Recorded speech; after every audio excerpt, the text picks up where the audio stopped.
All right, welcome to this Goddess Flow Feminine Functional Fitness video. We're still working on the basics. Today we are going to focus on our upper body, our chest, shoulders, and upper back. So a lot of us have difficulty with a buildup of tension in this area. And there are a number of reasons for that. One is our posture and how we sit. So it's very important to pay attention to that. And I have a whole other video coming on how to sit effectively, whether you're in chairs or sitting cross-legged or whatever it is. And we have more detailed videos on posture coming as well. For now, we're just going to get as comfortable as we can. So I'm sitting on a bed right now, and I feel like I'm not really getting the support I need to sit upright. So I'm going to take a pillow and place it underneath my hips, so that I can sit upright more easily and effectively. So when we're sitting, it's nice to have a gentle curve in our low back. We don't want a huge one. We don't want to be, pushed forward like that. But so often we're more rounded forward like this. So a slight lift just under the tailbone and sacrum can be enough to support that. And so that's great if you're sitting in a chair a lot, or even sitting cross-legged a lot as well. Anytime you're sitting, if you need that lift, it's really important. This allows our upper body the ability to move with ease. So when I'm rounded forward, it's a lot more clunky. I can't really move as easily and joyfully as I want to. But when I have this support, it naturally becomes more easeful, which is great because a lot of the tension in our upper body is just due to being stuck due to our lower body posture.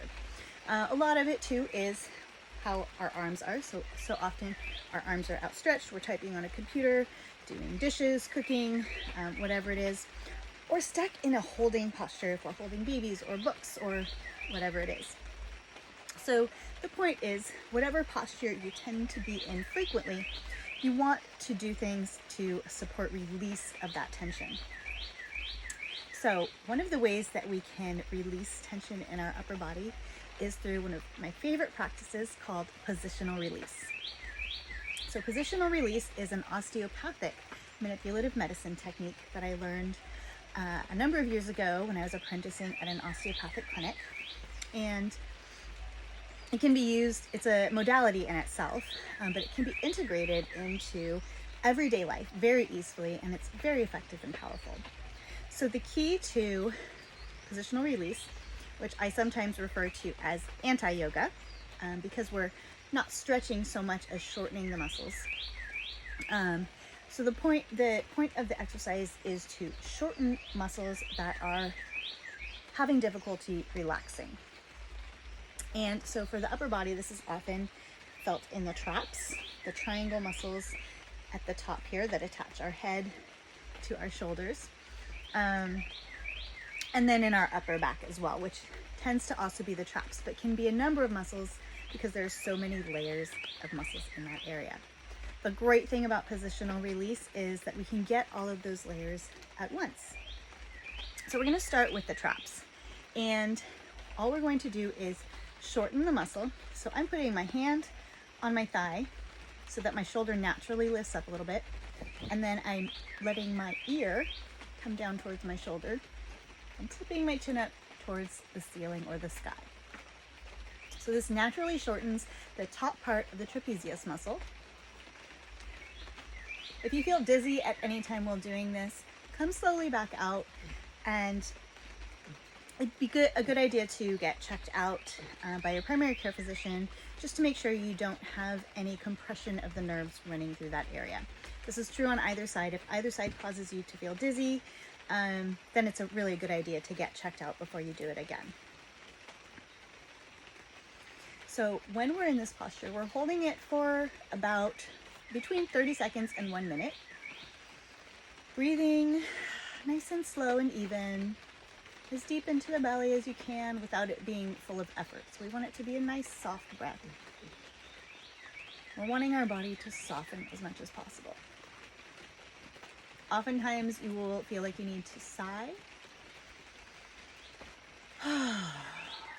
and that will help take the relaxation to another level. It's actually a good sign if you have an urge to sigh. So sigh away. I'm always a big fan of sighing. You can do even some more controlled sighing to get the process going.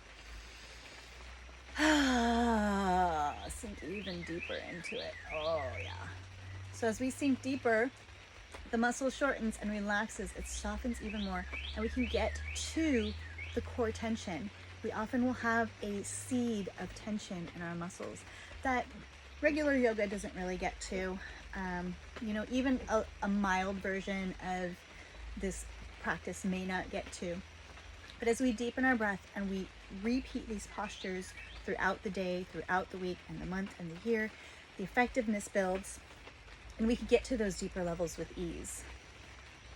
So I'm at the point now where I can pretty quickly sink into a deeply relaxed positional release posture and feel a very quick and almost intense sense of relaxation. And if I stay in that posture long enough, my body will naturally start to move into pleasure pulsing, which is a contraction and relaxation of the muscle, flushing it with healing nutrients from our blood and activating our pleasure nerves, the pathway of pleasure that our nerves can take. Our nerves can take a pain pathway or a pleasure pathway. And sometimes we'll feel both, but more often than not, especially when we are really building up that pleasure pathway, the pain pathway will be shut off. Our nerves can't do an intense pleasure pathway and an intense pain pathway at the same time. So when we're in this posture and we start to feel a release, we can even start gently pulsing. So I'm just contracting my shoulder towards my ear, using that muscle. And it starts to build an orgasmic charge that I actually, because I've done it so many times, I already am starting to feel a cascade of pleasure down my back and into my quadratus lumborum, where if I started working on that muscle as well, it would move down into my pelvis, and I would actually be able to have a non-stimulatory, non-physically stimulatory orgasmic release. Probably not a cervical release. I probably won't be gushing any fluids, but I would definitely have an intense contraction and relaxation pulsing through my pelvis if I decided to focus on that. So this is a really powerful practice to learn because it can help us, just working on one little area can help us release tension through this cascade all through the rest of our body. So we want to make sure we do the other side, but first, when we're ready to come out, when we feel a nice deep relaxation, or we've been in this position for around a minute and we're not really sure, we want to come back out slowly because we can always go back to that side. This practice is so easeful, we can do it anywhere, that we can come back to it anytime we need. That's the beauty of it. But it's important to do both sides. Now, if you have one side that has a lot more tension than the other, you can definitely focus more time and energy on that side. But we always want to maintain a state of balance as much as possible. So my right side tends to hold more tension all through my body, but especially in my upper back, neck, and shoulder area. So after I release the left side, and the left side tends to release pretty quickly for me, do some nice gentle pleasure pulsing. Ooh, you know what? My body naturally wants to move into a contraction between my shoulder blades. What I love to do after I've released the upper traps is to have my hands on my knees and to pull forward, lifting my chest. I will often get a nice, gentle alignment of my spine between the shoulder blades, an area where so many of us have issues with tension building up, vertebrae going out of alignment, and pain under the shoulder blades. So this is a great way to help support that area. So I'm just lifting up, pulling back on my knees gently, arching up so that I can see if I can naturally get any movement in there. If your vertebrae does tend to go out a lot, this can be really helpful, but you also need to be sure to activate your core energy and work on the spinal muscles, releasing their tension with movement, with radiant body myocare practices, with nutrition and herbal care, whatever it is, to help them release their tension and be able to rebuild their strength again, to keep your vertebrae from going out of alignment. Because the more your vertebrae goes out of alignment and the more you need to put it in, it can create a sense of friction It can put strain on the nerves that run through there and the blood vessels. And so while it's a great practice to be able to adjust ourselves, it's even better to not need to. And we'll go into that more soon. So we did releasing on the right, releasing on the left. We did so I'm drawing my shoulder blades together as I arch my chest up and pull gently on my knees. And then we can round forward, drawing the belly in as you round forward, activating that core energy. You're not just slumping. Exhale as you round forward, inhale as we arch up, drawing the shoulder blades together. This is a great practice to do at least 5 rounds of throughout the day. So 5 flexions and extensions. When you start out, it's probably going to be nice and small, especially if it's early in the day or you've been really stiff. But by the end, you'll find that you can move at least a little bigger. As long as it doesn't hurt, and explore the edges of those movements. Exhale. Inhale, filling up and stretching upwards toward the sky. And exhale. Do a little bit of shaking.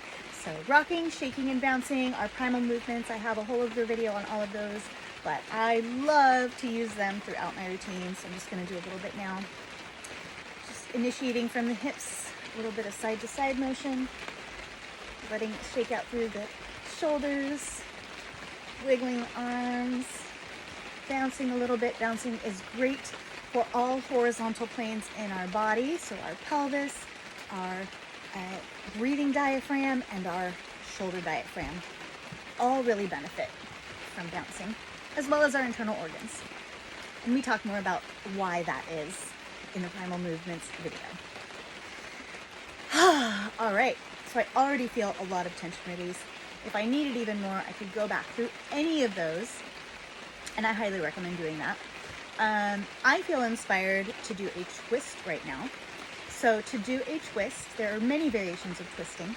I'm just going to put my left hand flat on the bed beside me, or a little bit back, depending on how big I want my twist to be.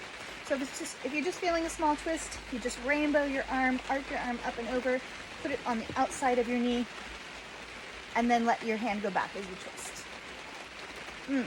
Nice adjustment there, and do the other side. You can also do more active twisting. If you're not getting the adjustment or movement that you desire. Twisting is great for the side of our body. It's great for our core energy, our girdle, drawing it in. And we can explore where we have our arms. Lower, we'll get the lower part of our torso. Higher, we'll get the higher part of our torso. So see what feels good. Just don't push too hard. Just don't go too fast. Nice and even. Keeping your breath. Keeping that core energy lifting and the girdle drawing in as well.